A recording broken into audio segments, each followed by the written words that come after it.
आंधी तूफान वाली रात थी। बादलों की गड़गड़ाहट, तेज हवाओं की सनसनाहट और कभी कभी आकाश को फाड़ती हुई बिजली की चमक। माहौल में एक विचित्र सी व्याकुलता थी। विशालपुर गांव के चौराहे पर कुछ लोग आग के पास बैठे थे। वहां के बुजुर्ग हरिशंकर जी गांव के नए अतिथि विवेक को सलाह दे रहे थे। बेटा, रात के समय पुराना बरगद वाला मार्ग कभी मत चुनना, चाहे कितनी भी हड़बड़ी क्यों ना हो। क्यों जी, वहां क्या समस्या है? अरे, वास्तव में वो मार्ग प्रेतग्रस्त है। जो वहां गया या तो वापस आया ही नहीं या विक्षिप्त होकर लौटा है। बाकी गांववासी सहम उठे, लेकिन विवेक, जो शहर से आया था, इन बातों को अंधविश्वास मानकर मुस्कुरा देता है। हरिशंकर जी ने धीमे स्वर में कथा आरंभ की। कई वर्ष पूर्व उस मार्ग पर एक भयानक दुर्घटना घटी थी। गांव के जमींदार साहब की पुत्री प्रिया की वहीं हत्या हो गई। उसके बाद से उस मार्ग पर रात्रि में विचित्र विचित्र घटनाएं होने लगीं। लोगों ने प्रतिज्ञा कर ली कि सूर्यास्त के बाद वहां कोई नहीं जाएगा। ओ हां जी, सत्य कह रहे हैं। मैंने अपनी आंखों से देखा है। एक बार रात में मुझे वहां सफेद वस्त्रों में एक स्त्री दिखी, जिसकी आंखें थीं ही नहीं। अरे, यह तो मात्र अंधकार का भ्रम होगा।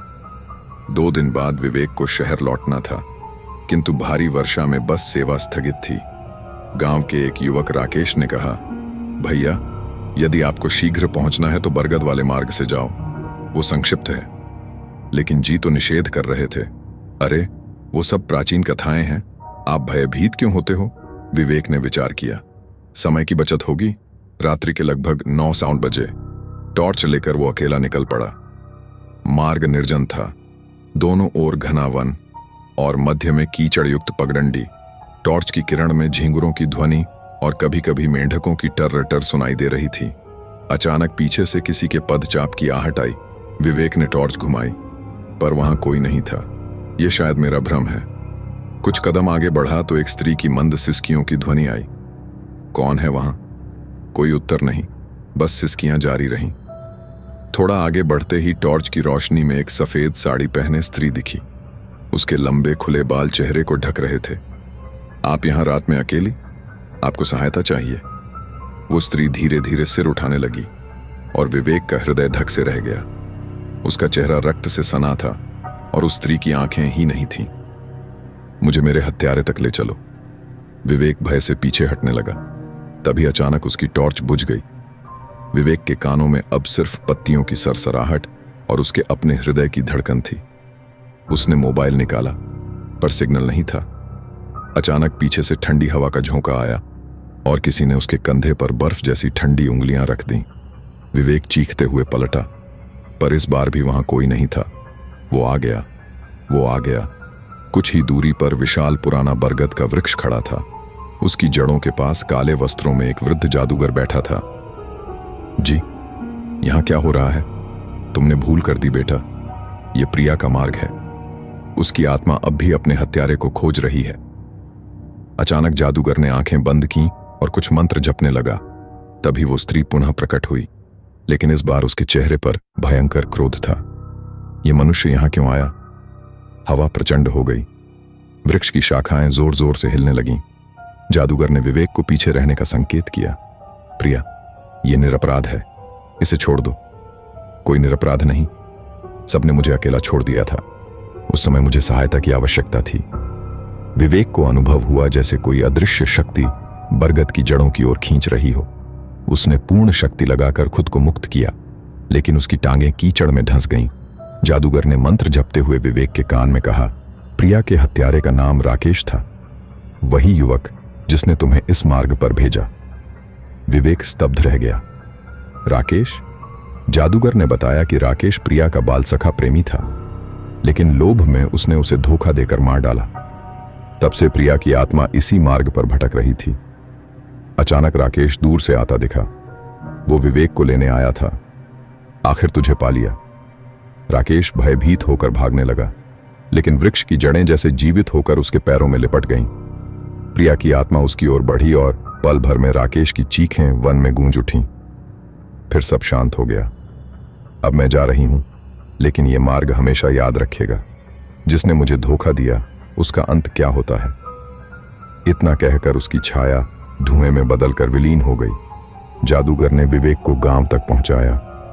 अगली सुबह गांव में समाचार फैल गया कि राकेश लापता है। विवेक ने किसी को सत्य नहीं बताया, लेकिन जब भी वो उस मार्ग के बारे में सोचता, उसकी आत्मा कांप जाती। हरिशंकर जी का एक ही वाक्य उसके मन में गूंजता रहा, बेटा, रात में पुराना बरगद वाला मार्ग कभी मत चुनना।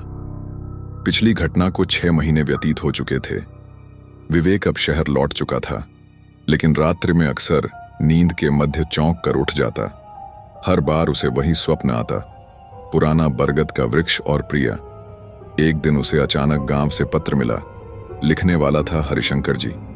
बेटा विवेक, यहां पुनः विचित्र घटनाएं हो रही हैं। लोग कहते हैं प्रिया की आत्मा वापस आ गई है।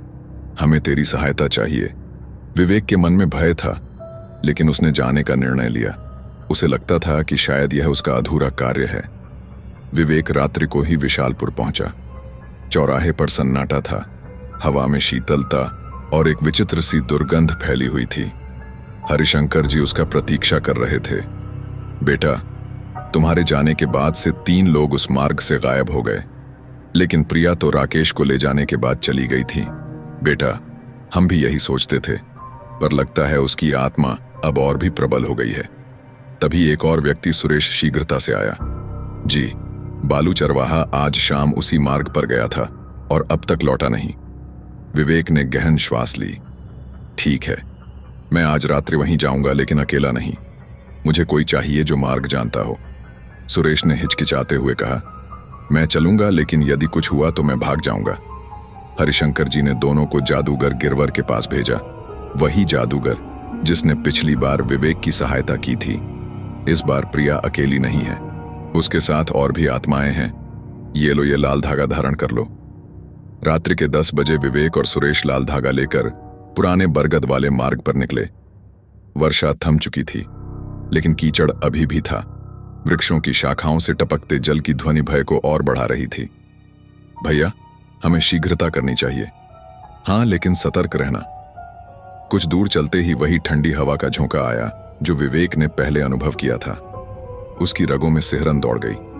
टॉर्च की रोशनी में अचानक कुछ चमका। विवेक ने देखा, दूर एक लड़की झूले पर बैठी है, सफेद वस्त्रों में, लेकिन उसका चेहरा धुंध से ढका था। बालू, क्या तुम हो? लड़की धीरे धीरे झूले से उतरी और उनकी ओर बढ़ने लगी। धुंध हटते ही पता चला वो प्रिया थी, लेकिन उसका चेहरा आधा सड़ा हुआ था। वापस आ गए? अच्छा किया। अचानक चारों ओर से फुसफुसाहटें आने लगीं। हमें भी मुक्त करो, मुक्त करो, हमें भी मुक्त करो, मुक्त करो।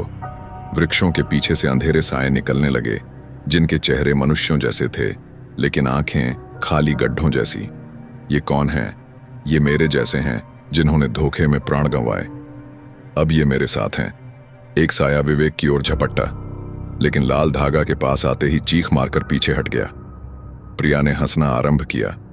उसकी हंसी के मध्य गूंज रही थी, वो यहीं है मेरे साथ। अगले ही पल एक साया सामने आया, जिसकी गर्दन टूटी हुई और सिर टेढ़ा था। विवेक समझ गया, ये बालू की आत्मा थी। तभी पीछे से मंत्रोच्चार की ध्वनि आई।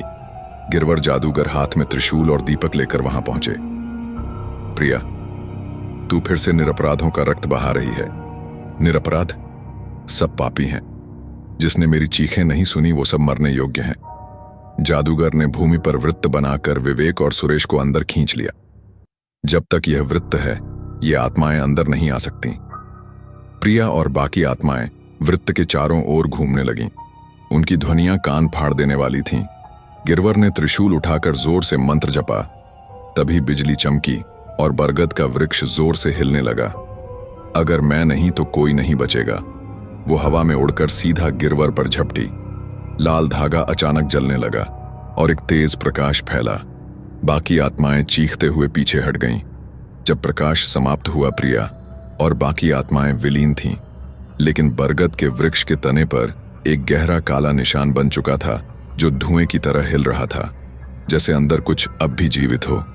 दिसंबर की हड्डियां कंपा देने वाली सर्दी थी। अपने गांव जाने के लिए आकाश बस में सवार हो चुका था। शायद मौसम का ही प्रभाव था कि ड्राइवर कंडक्टर के अलावा बस के अंदर सिर्फ 4 लोग ही यात्रा कर रहे थे। बाहर हर तरफ कोहरा ही कोहरा दिखाई पड़ रहा था। यहां पर बस 15 मिनट रुकेगी। जिसको फ्रेश होना है हो लो, फिर अगला स्टॉप कटारा होगा। ड्राइवर की बात सुनकर बस में बैठी बाकी सवारियों के साथ आकाश भी उस छोटे से ढाबे पर नीचे उतर गया। ये एक छोटा सा निर्जन ढाबा था जिसके दोनों तरफ सिर्फ जंगल ही जंगल दिखाई दे रहा था। आकाश एक कप चाय पीने की इच्छा से ढाबे के अंदर पहुंच गया था। बस में बैठी बाकी की 3 सवारियां भी वॉशरूम की तरफ बढ़ गई थीं। भाई, 1 कप मसाला चाय देना।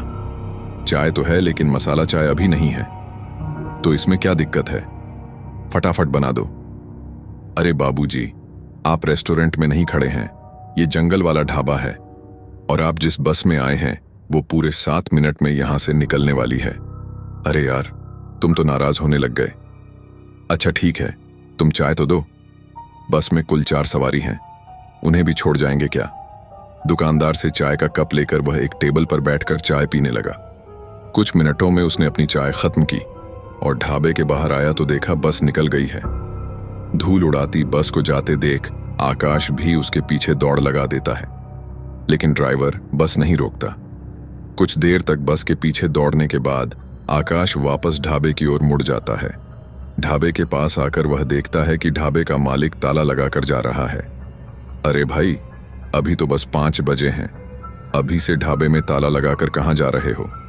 अरे, तुम अभी तक यहीं हो, लगता है तुम्हारी बस छूट गई। अब तो तुम्हारा भगवान ही भला करे। कैसी विचित्र सी बात कर रहे हो, आखिर मतलब क्या है तुम्हारा?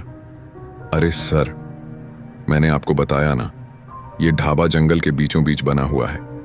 अब सुबह होने तक यहां से कोई बस नहीं गुजरने वाली है। ये जगह जैसी दिखती है वैसी है नहीं, आप बस इतना समझ लो। दिन ढलने के बाद यहां कोई नहीं ठहरता, इसीलिए आपका ड्राइवर भी यहां से बस भगा ले गया। अरे अरे भाई, ऐसा क्या है यहां जो दिन ढलने के बाद यहां से कोई नहीं गुजरता? आकाश की बात का जवाब दिए बगैर ढाबे वाला अपने ढाबे में ताला लगाकर घड़ी की ओर देखते हुए तेजी से वहां से निकल जाता है। बड़ा ही विचित्र आदमी था। शाम के 5-7 बजे ही ढाबा बंद करके भाग गया। ऊपर से पता नहीं बिन सिर पैर की बातें कर रहा था। गांव के लोग अफवाह फैलाने में एक नंबर होते हैं, ये तो मानना पड़ेगा। आकाश अपना मोबाइल निकालकर अपनी लोकेशन को चेक करता है तो उसे पता चलता है कि हाईवे से लगते हुए आगे ही एक छोटा सा गांव है। यहां तो दोनों तरफ जंगल ही जंगल दिखाई दे रहा है। अगर ढाबे वाले की बात सच थी तो इसका मतलब है अब रात में इस रूट से कोई भी बस नहीं गुजरने वाली है।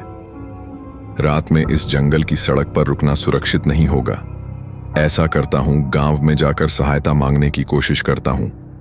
हो सकता है वहां मुझे रुकने के लिए कोई जगह मिल जाए। और उस जंगल वाले मार्ग पर तेज कदमों से चला जा रहा था। शाम के 5:30 बज चुके थे। सर्दियों के दिन होने के कारण दिन ढल चुका था और चारों ओर अंधेरे ने अपना कब्जा जमा लिया था। अंधेरे से रह रहकर आती जंगली जानवरों की रोने की भयानक आवाज उसके दिल को दहला रही थी। अरे यार, लगता है इस जंगल में जंगली जानवर भी हैं, तभी इतनी भयानक आवाज सुनाई दे रही है। शायद इसी वजह से अंधेरा होने के बाद यहां से कोई बस नहीं गुजरती होगी। आकाश मन ही मन अनुमान लगाता आगे बढ़ रहा था कि तभी उसे सड़क के दूसरे छोर पर एक गांव दिखाई पड़ने लगता है। कैसा गांव है? यह बिल्कुल अंधेरे में डूबा हुआ है। ऐसा लगता है पूरे गांव में बिजली ही नहीं है। गांव की सीमा से लगभग 150 मीटर पहले पीपल के पेड़ों का झुंड दिखाई दे रहा था। जैसे ही आकाश उस झुंड के पास पहुंचा, उसे कुछ अजीबोगरीब आवाजें सुनाई देने लगीं। ऐसा लग रहा था जैसे कोई रो रहा हो। अपना भ्रम दूर करने के लिए जैसे ही वह पीछे मुड़कर देखता है तो उसे आसपास कुछ भी नजर नहीं आता था। लेकिन जैसे ही वह आगे बढ़ने को होता है, उसे फिर से एक आहट और चीखों की आवाज सुनाई पड़ने लगती है। ये क्या हो रहा है मेरे साथ? बार बार ऐसा लग रहा है जैसे कोई शक्ति है जो मुझे इस गांव में प्रवेश नहीं करने देना चाहती। हाईवे पर घूमते छलावों की कथा तो मैंने भी सुन रखी है, कहीं इस पेड़ पर कोई छलावा तो नहीं है? आसपास का सन्नाटा और अंधेरा देखकर अब आकाश को भी डर लगने लगा था। उसने कुछ ही कदम बढ़ाए थे कि तभी उसे पेड़ों के पीछे से झांकते किसी शख्स का आधा शरीर दिखाई दे जाता है। हे, कौन हो तुम? कौन हो तुम? ही इतनी देर से आवाजें निकालकर मुझे डरा रहे हो ना? आकाश की बात सुनकर वह आदमी पेड़ के पीछे से बाहर आ जाता है। वह कोई तकरीबन 20-25 वर्ष का आदमी था, जिसके लंबे लंबे घुंघराले बाल थे, जिससे उसका आधा चेहरा ढका हुआ दिखाई दे रहा था। क्या तुम्हें कोई आवाज सुनाई दी? ज्यादा बनो मत, मेरे निकट मत आना। देखो, मैं अभी पुलिस का नंबर डायल कर दूंगा। दूर हटो। अरे मैं कोई चोर हूं क्या जो तुम पुलिस को नंबर डायल करोगे? डरो मत।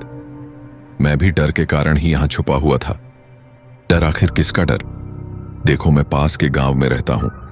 आज मेरी भैंस चरते चरते न जाने कहां निकल गई। उसे खोजते खोजते दिन ढल गया और मैं इस अभिशप्त गांव के पास आकर अटक गया। अरे अटक गया से क्या मतलब है? जंगल में ऐसे पेड़ के पीछे छुपने से कुछ नहीं होगा। या तो सुबह तक तुम ठंड से अकड़ जाओगे या कोई लुटेरा तुम्हें मारकर फेंक जाएगा। चलो अंदर गांव में चलकर सहायता मांगते हैं। अरे तुम्हारा दिमाग खराब है क्या? मैं इस गांव के आसपास भी नहीं जाने वाला और तुम्हें भी यही कहूंगा कि चले जाओ यहां से। ये आदमी क्यों नहीं चाहता है कि मैं गांव में जाकर सहायता मांगूं? मुझे तो ये आदमी कुछ ठीक नहीं लग रहा। कहीं ये सच में कोई लुटेरा हुआ तो ये भी हो सकता है कि यह कोई भूत प्रेत हो। ऐसे अचानक से पेड़ के पीछे प्रकट हो गया। मुझे इससे दूर ही रहना चाहिए। देखो भाई, तुम्हें अपनी भैंस बकरी जहां ढूंढनी है ढूंढो, मेरा मार्ग छोड़ो। मैं जाकर गांव में अपनी रात बिताने का इंतजाम कर लेता हूं। तुम्हें सचेत करना मेरा काम था, बाकी जैसी तुम्हारी मर्जी। और उस गहरे अंधेरे को देखते हुए तेज कदमों से गांव की सीमा में प्रवेश कर गया था। सामने लगभग 200 मीटर की दूरी पर 2-3 कच्चे पक्के से घर दिखाई दे रहे थे। आकाश अपने मोबाइल की रोशनी में आगे बढ़ रहा था कि तभी उसे सामने के घर के बाहर लगे पेड़ के नीचे कोई महिला दिखाई दी। इससे पहले कि वो कुछ समझ पाता, अगले ही पल वह औरत जोर जोर से हंसते हुए पेड़ पर उल्टी लटकी हुई दिखाई देने लगती है। अब तो आकाश के पैरों के नीचे से जमीन सरक गई थी। वह उल्टे पांव वहां से भागते हुए फिर से उसी पीपल के पास पहुंचा तो वह आदमी उसे कुछ दूरी पर पैदल जाता हुआ दिखाई पड़ा। लगता है मुझसे भूल हो गई। वो आदमी ठीक कह रहा था। कुछ तो गड़बड़ जरूर है इस गांव में। आकाश दौड़ते हुए उस आदमी के पास पहुंचता है। आप ठीक कह रहे थे। वह गांव वहां कुछ तो है। मैंने अपनी आंखों से एक औरत को पेड़ पर लटकते हुए देखा। मैं जो बताऊंगा उस पर यकीन कर पाओगे। क्यों नहीं? मुझे आप पूरी बात बताइए। आखिर इस गांव का क्या रहस्य है? जिसको तुमने अभी अभी पेड़ पर लटकते हुए देखा वो कोई औरत नहीं बल्कि प्रेत था। ये गांव पिछले 75 सालों से ऐसे ही खाली पड़ा हुआ था। यहां पर कोई नहीं रहता है। तो इस गांव में रहने वाले लोग आखिर कहां चले गए? आजादी से पहले की बात है। देश पर अंग्रेजी हुकूमत थी। उस अंग्रेजी हुकूमत में जो हिंदुस्तानी अंग्रेजों के तलवे चाटते थे, वह ऐसे छोटे छोटे गांव पर राज किया करते थे। इस गांव में रहने वाली एक लड़की पर एक रोज अंग्रेज वायसराय की नजर पड़ गई। जब गांव के मुखिया को पता चला कि अंग्रेज अफसर गांव की लड़की को पसंद करता है, तो उसने उस लड़की के पिता को खूब डराया धमकाया और उसकी बेटी को अफसर के साथ भेजने के लिए कहने लगा, भाइयों, आज मेरी बेटी पर उस अंग्रेज ने बुरी नजर डाली है। कल को यह किसी भी बहन बेटी के साथ हो सकता है। इसलिए हमें इस अंग्रेज से डरे बिना उसका सामना करना होगा। हमारी बहन बेटियों की इज्जत पर बात आए तो हम चुप नहीं बैठेंगे। हाँ, तुम बिल्कुल ठीक कह रहे हो। हम सब तुम्हारे साथ हैं। हम चुप नहीं बैठेंगे चुप। अगले ही दिन लड़की का पिता पास के गांव में जाकर अपनी बेटी का रिश्ता पक्का कर देता है और दूल्हा बारात लेकर गांव में पहुंच जाता है। हर तरफ खुशी का माहौल था। गांव के सारे लोग शादी में शामिल होने के लिए मंडप में जमा थे। दूल्हा घोड़ी पर बैठा हुआ था कि उसी क्षण मुखिया को यह खबर लग गई कि मीरा की शादी हो रही है। इन लोगों को इतनी हिम्मत हो गई है, मेरे समझाने पर भी यह मीरा की शादी करवा रहे हैं। इससे पहले कि वो गोरा मेरी खाल खींचे, मुझे इन्हें सबक सिखाना होगा। मुखिया अंग्रेज सैनिकों के साथ आधी रात को गांव में घुसा और मीरा के घर पर पेट्रोल छिड़ककर चारों ओर से आग लगा दी। पूरा का पूरा गांव एक ही दिन में उस आग में समाप्त हो गया। लेकिन मरने के बाद भी उन लोगों की आत्मा को शांति नहीं मिली और तब से लेकर आज तक वो लोग इस गांव में ही भटक रहे हैं। मुखिया और उसके सभी आदमियों को मारकर उन्होंने अपनी मौत का बदला तो ले लिया, लेकिन उस दिन के बाद यह गांव हमेशा के लिए अभिशापित हो गया। इसलिए अंधेरा होने के बाद गांव की सीमा को पार करने का मतलब अपनी मौत को आमंत्रित करना। आज तक जो भी वहां गया कभी लौट कर नहीं आया। इस घटना के 70 साल व्यतीत होने के बाद भी उस गांव में जाने की कोई हिम्मत नहीं जुटाता। मेरी जान बचाने के लिए आपका बहुत धन्यवाद भाई। लेकिन अब हम रात कहां व्यतीत करेंगे? आओ, मैं एक जगह बताता हूं। वह आदमी आकाश को लेकर एक प्राचीन से घर में चला गया। यह जगह थोड़ी पुरानी है, लेकिन यहां कोई खतरा नहीं है। तुम सुबह तक यहां रुक सकते हो। गांव की भयावह कथा सुनकर आकाश का रोम रोम डर से कांप रहा था, क्योंकि वो उस गांव की सीमा में पैर रखकर लौट आया था। अरे भाई, आपका नाम नहीं बताया आपने। विशाल सिंह। आकाश को उस प्राचीन से मकान में छोड़कर विशाल वहां से बाहर निकल गया। आकाश ने किसी तरह वो रात काटी। सुबह बस के हॉर्न की ध्वनि से उसकी नींद खुल गई। लगता है सुबह हो गई। सुबह का उजाला उस टूटे फूटे प्राचीन कमरे को रोशन किए हुए था। कमरे में चारों ओर नजर दौड़ाते हुए अचानक आकाश की नजर शादी के कार्ड पर जाकर ठहर गई, जो सामने रखी कुछ किताबों के पास बिखरे थे। किसी की शादी का कार्ड लगता है मीरा संग विशाल, 22 दिसंबर 1946, और उसका चेहरा डर से सफेद पड़ गया था। जिसके साथ आकाश ने रात बिताई थी वो कोई और नहीं, मीरा का दूल्हा विशाल था। बाकी गांव वालों के साथ साथ वो भी आज तक भटक रहा था, लेकिन शायद उसके भटकने का उद्देश्य अलग था। उस रात की स्मृति आज भी आकाश के मन में गहरे जख्म की तरह दबी हुई है, जहां धोखे का दर्द, न्याय की पुकार और आत्माओं की अनंत व्यथा एक साथ गूंजती रहती है, याद दिलाते हुए कि कुछ रहस्य कभी खत्म नहीं होते, बस इंतजार करते हैं सही पल का। दोस्तों, हम हर दिन बड़ी मेहनत से आपके लिए एक दिल दहला देने वाली हॉरर स्टोरी बनाते हैं। तो अगर आप हमारी यानी कहानी विद ए के चैनल की कहानियां एंजॉय कर रहे हैं तो हमारे चैनल को सब्सक्राइब कीजिए और हमारी लेटेस्ट वीडियोस की नोटिफिकेशन के लिए बेल आइकॉन दबाना मत भूलना। अगर आपके पास कोई हॉरर कहानी है तो हमें हमारे ईमेल एड्रेस पर भेजना ना भूलें। हमारा ईमेल एड्रेस fizi598@gmail.com है।